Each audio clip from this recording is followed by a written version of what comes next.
Hello everybody, this is your trainer Umair Ansar once again. और आज है हमारी फोटोशॉप कंप्लीट कोर्स की क्लास नंबर 4। और इस वीडियो में हम सीखेंगे अपने फोटोशॉप के कुछ बेसिक टूल्स के बारे में। और इन टूल्स की हेल्प से ही हम आगे चल के फोटोशॉप में डिफरेंट डिज़ाइंस को बनाएंगे और उनमें चेंजेस भी करेंगे इंशाल्लाह। तो चलिए आज की क्लास को स्टार्ट करते हैं। Roll sound. Action!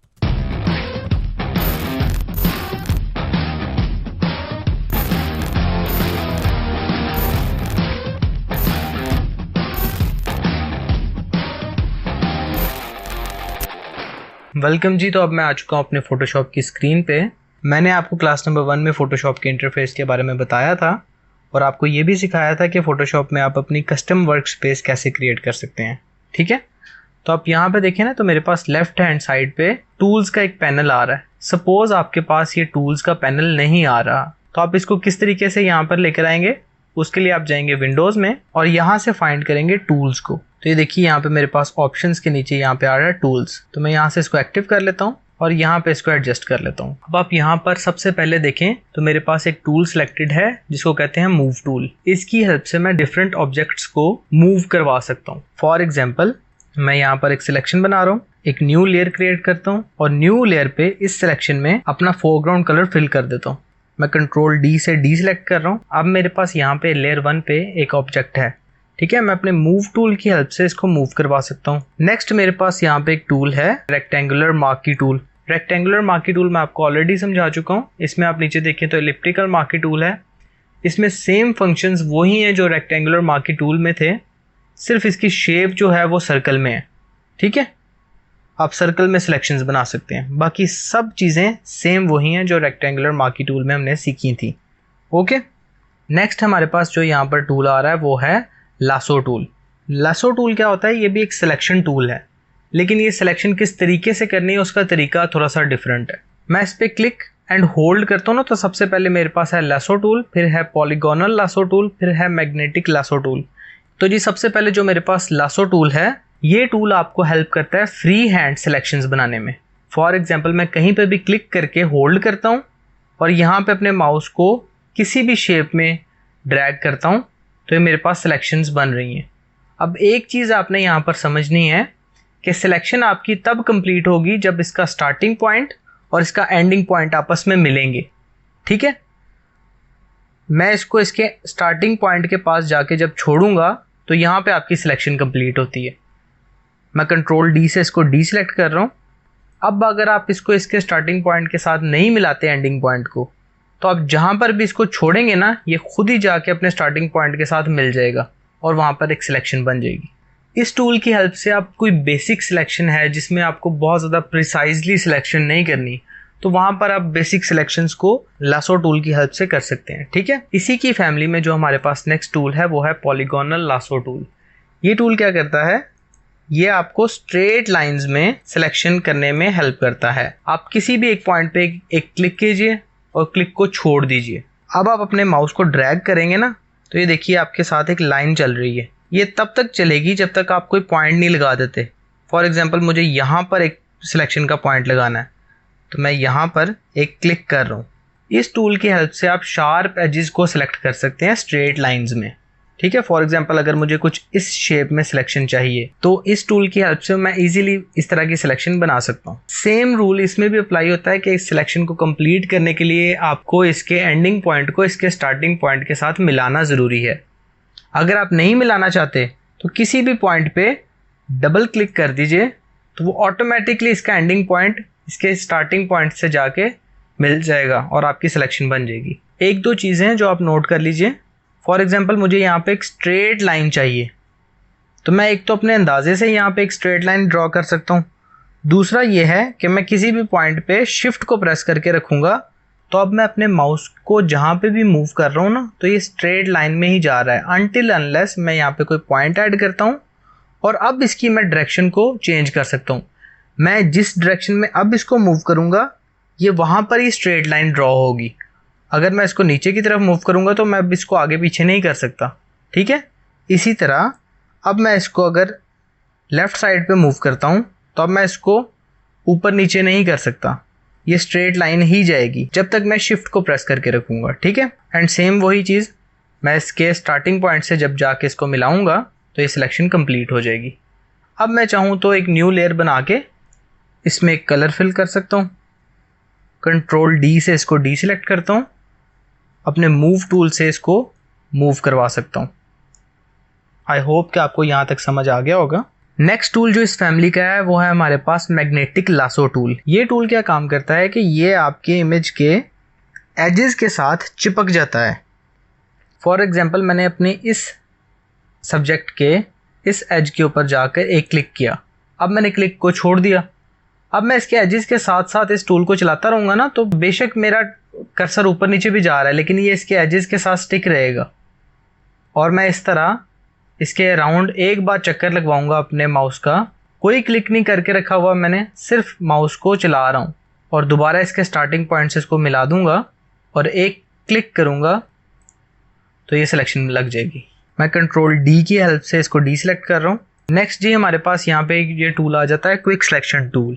इस टूल को समझाने के लिए हम एक इमेज ओपन करते हैं। इमेज ओपन करने के लिए आप जाते हैं सबसे पहले फाइल में, देन ओपन, और इमेज ओपन करने की आपके पास शॉर्ट की है कंट्रोल ओ।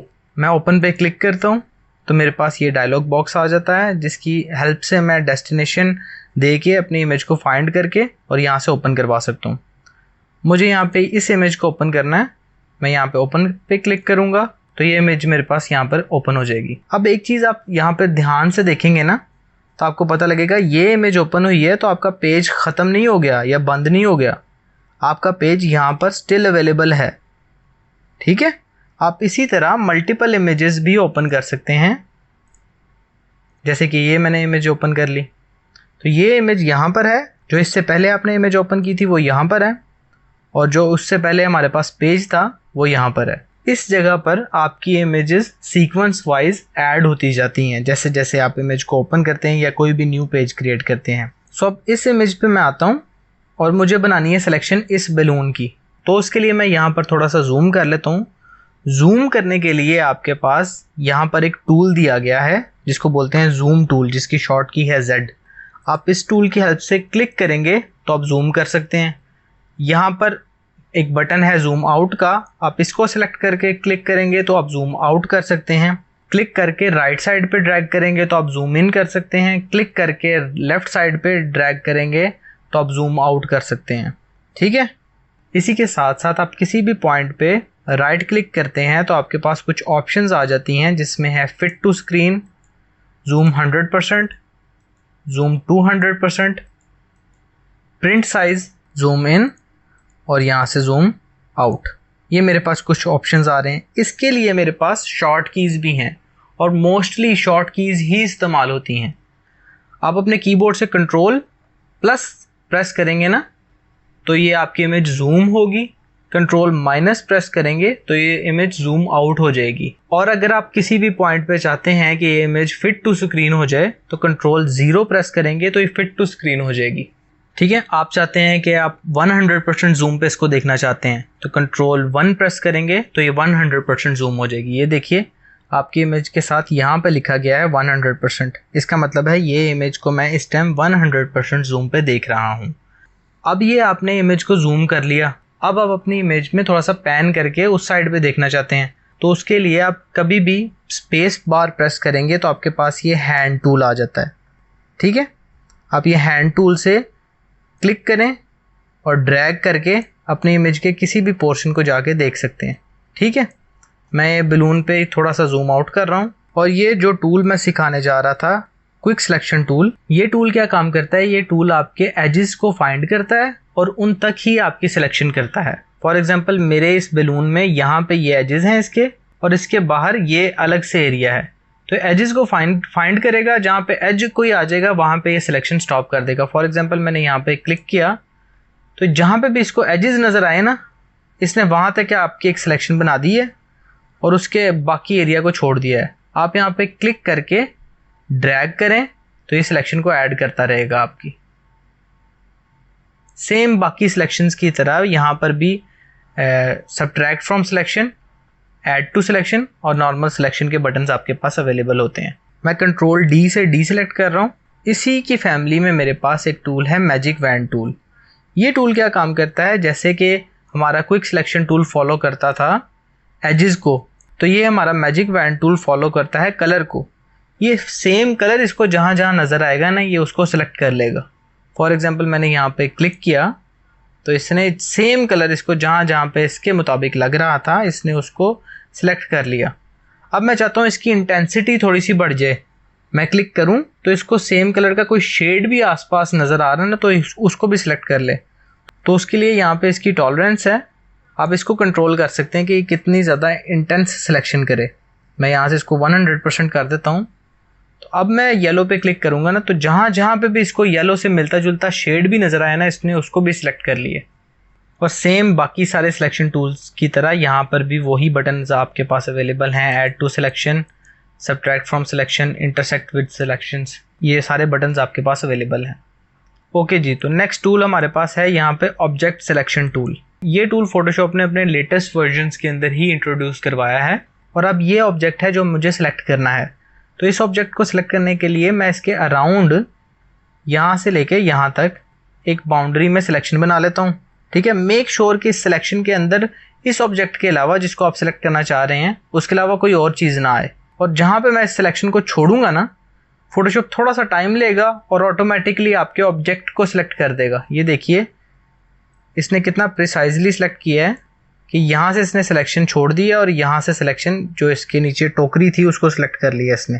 फोटोशॉप की आर्टिफिशियल इंटेलिजेंस खुद ही डिटेक्ट कर लेती है कि आपका ऑब्जेक्ट कहाँ पर है और उसको सिलेक्ट कर देता है ये आपका ऑब्जेक्ट सिलेक्शन टूल। ठीक है, अब एक और चीज़ जो आपने बड़ी ध्यान से समझनी है वो ये है कि आप किसी भी टूल पे जाके क्लिक एंड होल्ड करते हैं ना, तो आपको उसकी फैमिली तो नज़र आ जाती है, प्लस उसकी फैमिली मेम्बर्स के जो शॉर्ट कीज़ हैं वो भी आपको नज़र आ जाती हैं। अब फॉर एग्जांपल मैं लैसो टूल में जाता हूँ तो इसके फैमिली मेम्बर सब की शॉर्ट की एल ही है। फॉर एग्जांपल मेरे पास ये लैसो टूल सिलेक्टेड है। अब मुझे पॉलीगोनल लैसो टूल को सिलेक्ट करना है, मुझे स्ट्रेट लाइन सिलेक्शन चाहिए, तो मैं उसके लिए एल प्रेस कर रहा हूँ तो वो टूल नहीं आ रहा क्योंकि जो ऑलरेडी सिलेक्टेड टूल है इसकी शॉर्ट की भी एल ही है। तो इस तरह अपने किसी भी टूल को फाइंड करने के लिए उसकी फैमिली में से आप अपने कीबोर्ड से शिफ्ट प्रेस करते हैं और फिर उस टूल की शॉर्ट की प्रेस करते हैं। अब मैं एल प्रेस कर रहा हूँ तो ये देखिए उसकी फैमिली के जितने भी मेंबर्स हैं आहिस्ता आहिस्ता मेरे सामने आते जा रहे हैं बारी बारी। ठीक है, इस वीडियो में मैं आपको कुछ बेसिक टूल्स ही बताऊंगा जो हमारी डेली लाइफ में इस्तेमाल होंगे। ठीक है, बाकी टूल्स भी हम सीखेंगे लेकिन साथ साथ जैसे जैसे डिज़ाइन में उन टूल्स का इस्तेमाल आएगा हम उन टूल्स को सीखते जाएंगे। और कुछ टूल्स ऐसे भी हैं जिनके ऊपर मैं डेडिकेटेड वीडियो बना के उन टूल्स को आपको समझाऊंगा। ठीक है, तो आपने परेशान नहीं होना। नेक्स्ट जो टूल है हमारे पास वो है क्रॉप टूल। क्रॉप टूल क्या काम करता है? क्रॉप टूल वही काम करता है जो आपका इंस्टाग्राम में जैसे आप पिक्चर्स को क्रॉप करते हैं, अपने मोबाइल में पिक्चर्स को क्रॉप करते हैं। मैं यहाँ पे आपको बताता चलूँ कि क्रॉप टूल के ऊपर मैं एक डेडिकेटेड वीडियो ऑलरेडी रिकॉर्ड करवा चुका हूँ पहले, जब मैंने ये कोर्स स्टार्ट नहीं किया था। तो आप चाहें तो मैं उसका यहाँ पर एक कार्ड ऐड कर दूँगा, आप चाहें तो वो वीडियो को जाके देख सकते हैं। ठीक है, जिसमें मैंने क्रॉप टूल को बड़ी डिटेल से समझाया हुआ है। तो क्रॉप टूल को समझने के लिए अगर आप क्रॉप टूल पे क्लिक करते हैं ना, तो इसके देखिए इसके अराउंड एक बाउंड्री आ जाती है। जिस तरह आप ट्रांसफॉर्म अपनी इमेज को करते हैं तो उसके अराउंड एक बाउंड्री आती है ना, उसी तरह क्रॉप टूल में भी एक बाउंड्री आ जाती है। इससे आप बेसिक तो अपना क्रॉप कर सकते हैं। अपने एरिया को सिलेक्ट कीजिए जिसको आपने क्रॉप करना है। ठीक है, और अपने कीबोर्ड से एंटर प्रेस कर दीजिए, ये आपकी इमेज क्रॉप हो जाएगी। मैं कंट्रोल Z से वापस जा रहा हूँ। यहाँ पे मैं आपको फोटोशॉप का एक और फीचर भी इंट्रोड्यूस करवा देता हूँ, फोटोशॉप की हिस्ट्री। आप विंडोज़ में जाएं ना और यहाँ से आप फाइंड करें हिस्ट्री, तो आपके पास यहाँ पर एक हिस्ट्री का पैनल आ जाता है जिसमें फोटोशॉप रिकॉर्ड कर रहा होता है कि आपने अभी तक क्या क्या काम किया है। तो जैसे अभी मैं यहाँ पे क्रॉप करता हूँ इस इमेज को और यहाँ पे एंटर प्रेस कर देता हूँ, तो ये देखिए इसने रिकॉर्ड कर लिया कि मैंने क्रॉप किया था। अब मैं वापस जाना चाहता हूँ तो मेरे पास शॉर्ट की है कंट्रोल Z। मैं जितनी बार भी कंट्रोल Z प्रेस करता रहूँगा ये वापस जाता रहेगा। जो भी मैंने प्रीवियस एक्शंस किए थे ये वो दिखाता रहेगा। अब मैं बहुत ज़्यादा पीछे आ गया, मुझे वापस जाना है वहाँ पर ही जहाँ पर मैं था, तो मैं कंट्रोल शिफ्ट Z प्रेस करूँगा अपने कीबोर्ड से, तो ये देखिए वापस जा रहा है। सो नेक्स्ट, अब आप क्रॉप टूल में ऊपर ये प्रॉपर्टी बार को देखें ना, तो आपके पास यहाँ पर एक ऑप्शन आ रहा है रेशो का। आप यहाँ से अपनी मर्ज़ी की रेशो भी इस फोटोशॉप को दे सकते हैं कि इस रेशो में इस इमेज को क्रॉप कर दो। फॉर एग्जांपल मैं इंस्टाग्राम के लिए स्क्वायर इमेज चाहता हूँ, तो मैं 1/1 स्क्वायर पे सिलेक्ट करूँगा। यहाँ से इसको बताऊँगा कि मुझे कितना पोर्शन चाहिए अपनी इमेज का, लेट्स से मुझे इतना पोर्शन चाहिए, तो मैं इसको सिलेक्ट करके अपने कीबोर्ड से एंटर प्रेस करूँगा तो ये इसको स्क्वायर में क्रॉप कर देगा। नेक्स्ट टूल है मेरे पास आई ड्रॉपर टूल, जो बेसिक टूल्स की लिस्ट में है। आई ड्रॉपर टूल क्या काम करता है मैं आपको प्रीवियस वीडियोस में थोड़ी सी झलक दे चुका हूँ आई ड्रॉपर टूल की, कि आई ड्रॉपर टूल आपका सैम्पल कलर का उठा लेता है जहाँ पे आप क्लिक करते हैं। फॉर एग्जांपल मुझे ये येलो कलर चाहिए, तो मैं येलो कलर के ऊपर आई ड्रॉपर की हेल्प से क्लिक करूँगा, तो जिस पॉइंट पे मैंने क्लिक किया इसने वो कलर उठा लिया। ये देखिए इसने उस कलर का मुझे कोड दे दिया, उसका फॉर्मूला RGB में दे दिया, उसका फॉर्मूला CMYK में दे दिया। ठीक है, मैं यहाँ से इसको कैंसिल कर रहा हूँ। अब इसकी प्रॉपर्टी बार देख लीजिए, तो प्रॉपर्टी बार में दो मेन चीज़ें हैं जो समझने वाली हैं। एक तो ये है ऑल लेयर्स। अगर आपके पास यहाँ पे मल्टीपल लेयर्स होती तो वो पूछ रहा है कि आप जहाँ पे भी क्लिक करें उसके नीचे कोई भी लेयर आ रही हो तो मैं उसका मेन कलर पिक कर लूँ। ठीक है, या आप उसको बता सकते हैं नहीं, करंट लेयर जिस लेयर पे मैं इस टाइम अवेलेबल हूँ उस लेयर पे अगर ये कलर इस पॉइंट पे है तो पिक कर लो। करंट एंड बिलो जिस लेयर पे मैं मौजूदा हूँ, फॉर एग्जांपल मैं आपको यहाँ पे एक एग्जांपल दे देता हूँ। Ctrl+J की हेल्प से मैं इसकी एक डुप्लीकेट कॉपी बना रहा हूँ इस लेयर की, फिर मैं एक डुप्लीकेट कॉपी बना रहा हूँ, फिर एक डुप्लीकेट कॉपी बना रहा हूँ। Ctrl+J प्रेस करके मैं इस इमेज को पकड़ लेता हूँ। अब मेरे पास ऑल लेयर सिलेक्टेड होता ना तो उसने ऊपर वाली लेयर से भी सैंपल उठा लेना था, लेकिन अगर यहाँ से मेरे पास सिलेक्टेड है करंट एंड बिलो तो ये ऊपर वाली लेयर को छोड़ के नीचे वाली सारी लेयर्स और इस लेयर का भी सैंपल उठा सकता है जो कलर अवेलेबल है। तो ठीक है, यहाँ पे हमारे पास सैंपल साइज आ रहा है। ये पूछ रहा है कि पॉइंट सैंपल जिस जगह पे जिस पॉइंट पे आप क्लिक करें, मैं इसको यहाँ पे आपको जूम करके दिखाऊँ ना तो आपको पता चलेगा कि आपकी इमेज पिक्सल्स पे बेस्ड होती है। मैं आपको अपनी क्लास नंबर 1 में सिखा चुका हूँ पिक्सल्स के बारे में। तो इसको मैं मैक्सिमम जूम करता हूँ तो ये देखिए हर पिक्सल का कलर एक दूसरे से शेड अलग है। तो अगर आपका यहाँ से पॉइंट सैंपल सिलेक्टेड होगा तो आप जिस पिक्सल पे क्लिक कर देंगे ना ये उसका शेड सिर्फ उठाएगा। ठीक है, तो इससे ये भी हो सकता है कि आप शेड कोई और चाह रहे थे तो इसने जूम करने पे आप देखें तो ये आपको ये शेड चाहिए था, लेकिन आपसे क्लिक इस पिक्सल पे हो गया तो इसने इस पिक्सल का ही शेड उठाना है। इसके लिए इम्पॉर्टेंट है कि आप यहाँ से इसको 3x3 एवरेज या 5x5 एवरेज पे क्लिक कर दीजिए। ये क्या करता है कि ये इसको एक एवरेज दे देता है कि 3 पिक्सल ऊपर, 3 पिक्सल लेफ्ट, 3 पिक्सल राइट और 3 पिक्सल नीचे, इसके अराउंड जितना इनका एक एवरेज कलर आ रहा होगा ना वो एवरेज कलर पिक कर लो। तो मैं आपको रेकमेंड करूँगा कि जब भी आप सैंपल उठाएं किसी कलर का तो 3x3 एवरेज या 5x5 एवरेज यहाँ से सेलेक्ट कर लें। इसकी हम नीचे फैमिली देखें तो इंशाल्लाह इसकी फैमिली को भी हम समझेंगे आगे आने वाली क्लासेस में। अभी के लिए हमारे पास नेक्स्ट टूल है हमारा ब्रश टूल। ठीक है, ये आप ब्रश टूल को सिलेक्ट करते हैं तो ये आपके सामने इस तरह ब्रश टूल आ जाता है।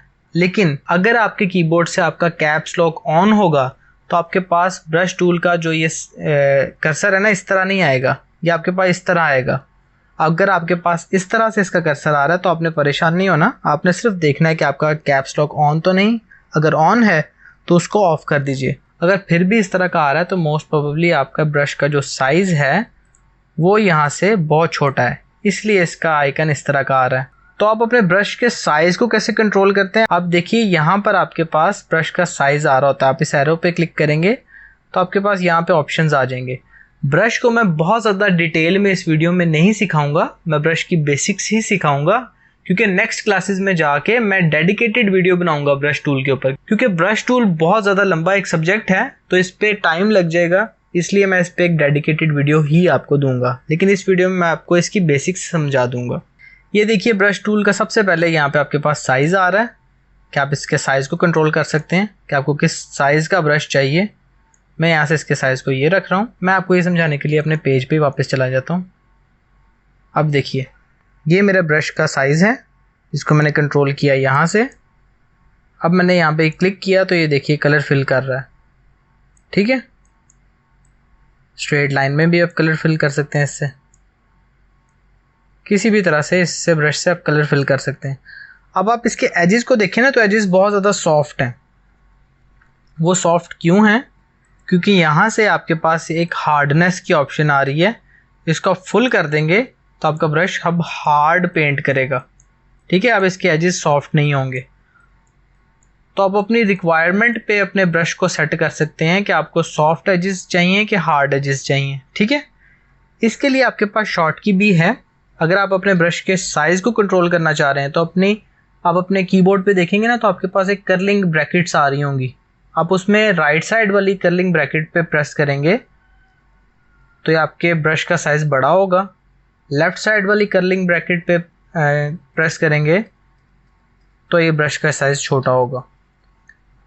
इसी तरह अगर आप शिफ्ट प्रेस करके लेफ़्ट कर्लिंग ब्रैकेट पे प्रेस करके रखेंगे तो ये देखिए आपका ब्रश सॉफ्ट हो गया। और अगर आप राइट ब्रैकेट प्रेस करके रखेंगे तो ये देखिए आपका ब्रश हार्ड हो गया, ठीक है। ब्रश की ये कुछ बेसिक सेटिंग्स थी। ब्रश को डिटेल में हम जाके ब्रश की डेडिकेटेड वीडियो में इंशाल्लाह देखेंगे और वो बहुत जल्द मैं वीडियो बना दूंगा, ठीक है जी। तो नेक्स्ट जो हमारे पास टूल है वो है टेक्स्ट टूल। मैं यहाँ से टेक्स्ट टूल सेलेक्ट कर रहा हूँ। टेक्स्ट टूल में मेरे पास कुछ सेटिंग्स आ जाती हैं। सबसे पहले मेरे पास वो पूछ रहा है कि आपको कलर कौन सा चाहिए, तो मैं यहाँ से उसको बता देता हूँ कि भाई मुझे वाइट कलर में पेंट करना है। देन वो पूछ रहा है किस फॉन्ट के अंदर आप लिखना चाह रहे हैं, वो फॉन्ट का स्टाइल क्या होना चाहिए और फॉन्ट का साइज़ क्या होना चाहिए। मैं कहता हूँ ये चीज़ें मैं बाद में देख लूँगा, पहले मुझे लिखने दो। तो देखिए आप कहीं पे भी क्लिक करेंगे ना तो आपके सामने यहाँ पे एक डमी टेक्स्ट आ जाएगा जिसमें आपको दिखाया जा रहा होगा कि आपका फॉन्ट जो है वो इस तरह का आपको शो होगा, फॉन्ट का स्टाइल इस तरह का शो होगा, साइज़ ये है फॉन्ट का जो अभी आपका सिलेक्टेड है। और ये ब्लू सा इसलिए आ रहा है क्योंकि ये सिलेक्टेड फॉन्ट है। मैं यहाँ पे जाके क्लिक करता हूँ तो ये देखिए इसका कलर जो आपने वाइट सेलेक्ट किया था वही है, ठीक है। इस टेक्स्ट की लेयर को दोबारा सेलेक्ट करने के लिए मैं इसके टेक्स्ट के ऊपर जाके कहीं पे भी क्लिक करूँगा तो ये टेक्स्ट दोबारा सेलेक्ट हो जाएगा। कंट्रोल ए से सिलेक्ट ऑल होगा और यहाँ से मैं इसके फॉन्ट को चेंज कर सकता हूँ, कोई सा भी मुझे फॉन्ट चाहिए तो, ठीक है। यहाँ से मैं इसके फॉन्ट स्टाइल को चेंज कर सकता हूँ। हम टाइपोग्राफी की वीडियो के अंदर फॉन्ट को, फॉन्ट स्टाइल को, टेक्स्ट को बहुत ज़्यादा डिटेल में इंशाल्लाह सीखेंगे। अभी के लिए बेसिक्स आपको सीखना ज़रूरी है टेक्स्ट की, क्योंकि आगे चल के हम डिज़ाइनिंग जब करेंगे तो आपका टेक्स्ट टूल वहाँ पे यूज़ होगा, तो उसके लिए आपको टेक्स्ट की बेसिक्स पता होनी चाहिए। यहाँ पे हमारे पास कुछ ऑप्शंस हैं अलाइनमेंट के, ये भी हम आगे चल के इंशाल्लाह सीखेंगे। यहाँ पे हमारे पास कलर के ऑप्शन है कि आप टेक्स्ट का कलर चेंज कर सकते हैं, ठीक है। ये हमारे पास साइज़ का ऑप्शन है कि आप टेक्स्ट का साइज़ रख सकते हैं। आप अपना यहाँ से कस्टम साइज़ भी दे सकते हैं फोटोशॉप को और एंटर प्रेस करेंगे तो आपका कस्टम साइज़ लग जाएगा। ओके जी, तो ये कुछ टूल्स हैं हमारे जिनको हम आगे चल के अपने डिज़ाइनिंग में इस्तेमाल करेंगे और डिटेल से सीखेंगे। और बाकी जो टूल्स रह गए हैं वो भी इंशाल्लाह जैसे जैसे उनकी बारी आएगी हम उनको भी इंट्रोड्यूस करते रहेंगे अपने कोर्स में। तो अभी तक मैंने आपको जितनी भी चीज़ें सिखाई हैं उन चीज़ों की प्रैक्टिस कीजिए। ये अभी तक जितनी भी चीज़ें आप सीख चुके हैं ये बेस थी आपकी। अब आगे चल के नेक्स्ट क्लासेस से हम डिज़ाइनिंग स्टार्ट करेंगे, ठीक है। पिक्चर्स को ट्रीट करना स्टार्ट करेंगे, वहाँ पर ये चीज़ें इस्तेमाल होंगी, ठीक है। तो आपकी इनके ऊपर कमांड अच्छी मजबूत होनी चाहिए। ओके जी, तो मिलते हैं नेक्स्ट वीडियो में, तब तक के लिए मुझे दे दीजिए इजाज़त। अल्लाह हाफिज़।